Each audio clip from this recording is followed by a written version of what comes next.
We're here with Robin Heller of Sea Stars Aquatics, based in Florida. Robin, can you give us some background information on yourself and your program? Yeah, my program is called Sea Stars Aquatics. Sea Stars is an acronym. It's supporting education and athletic skills through amateur and recreational swimming. And my husband and I co-founded it in May of 2004. We met coaching swimming in 1999 for TAC in Tallahassee. And I went on to be a behavior specialist in the school system, and he coached at FAMU for 2 years in 2002 and 2003. And through my experience as a behavior specialist and his experience coaching at FAM and the collegiate level and having the background with swimming, I started swimming when I was 5 years old. And I swam summer league all the way up through high school, and I made my high school team, and then I started swimming year-round in high school. And I could have walked on to a small university for swimming, but I decided to be a college student. That's when I began coaching swimming, and that's where I fell in love with being a swim coach. So through having us both having experience coaching swimming, and with his experience at FAM, and with my experience being a behavior specialist, we decided to have the idea of Sea Stars kind of as a mentoring program. And he had so much raw, underdeveloped black talent at FAMU, with just kids getting kind of scholarships on or lucky to get involved in swimming.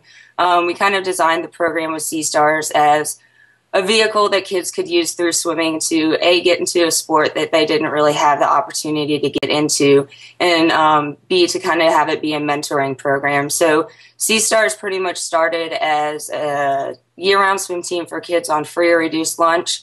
All of the kids get everything paid for. It's free for them. We cover all bathing suits, meet expenses, training. All the kids get a free bathing suit, cap, goggles, and t-shirt when they join the team.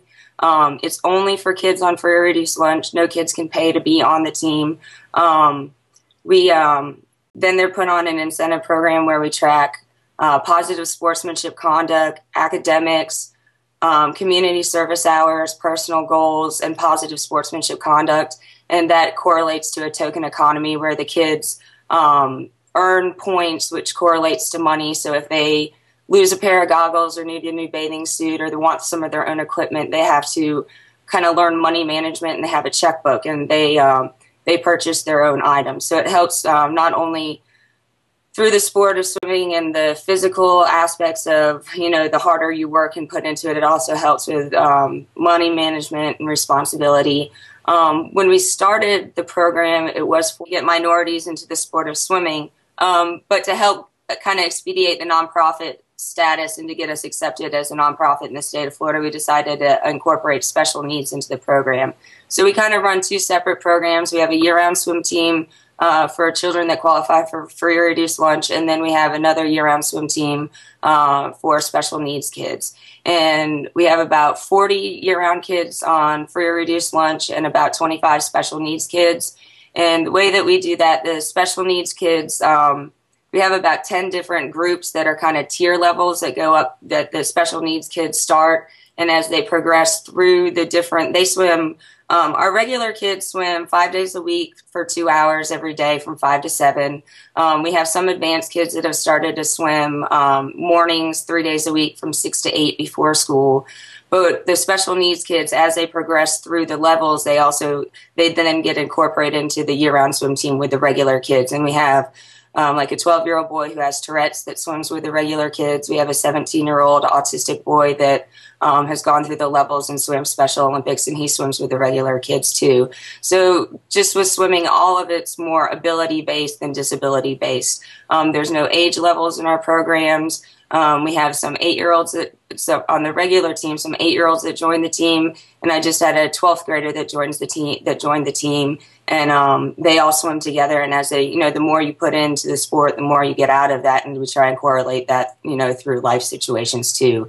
So most of our kids are in the situation that they are because of their parents, and somebody has to teach the kids that they have to get themselves out of the situation. They can't make excuses for things they can't do. They have to make reasons for why they can do things, and through hard work and efforts, how you achieve your goals.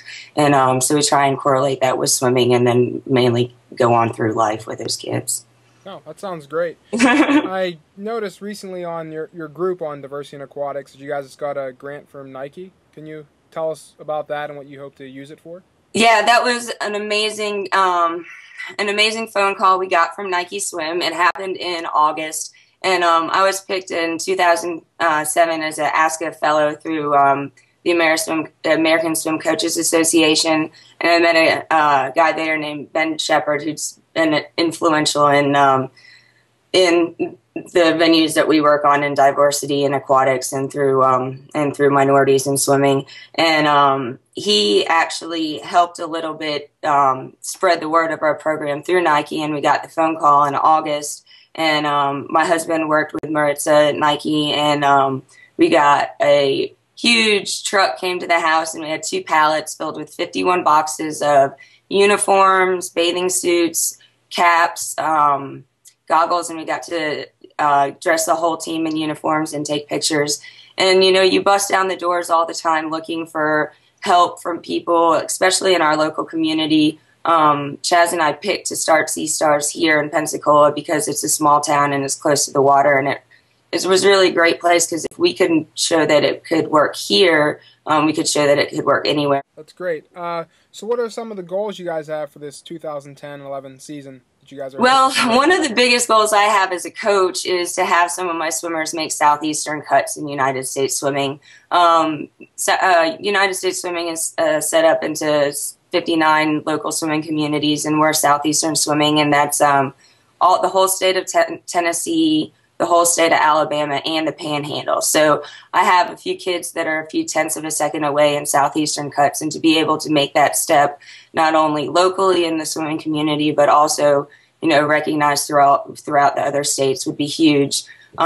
We just had a swim meet that we took the kids to Gulf Shores, Alabama last weekend, and we had 15 kids go and 55 best time swims. So we're really growing a lot as a team. Where my numbers usually plummet in the winter, this year my numbers have actually been getting higher now in the wintertime than they are in the summer. So in the beginning, you know, we've only been around for 6 years and we're still growing, you know, a pretty solid competitive year-round swim team.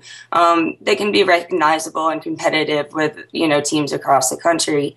Our numbers usually will, you know, get really big in the summer because everybody thinks about swimming in the summer, but then come August when it's football season, and then, you know, throughout the spring when it becomes basketball season, I usually lose a lot of kids. And now with, you know, with the, we have a great mentoring program with the Salvation Army. We swim out at the Salvation Army, and they let us use their facility at no cost at all for no pool costs or pool space rentals.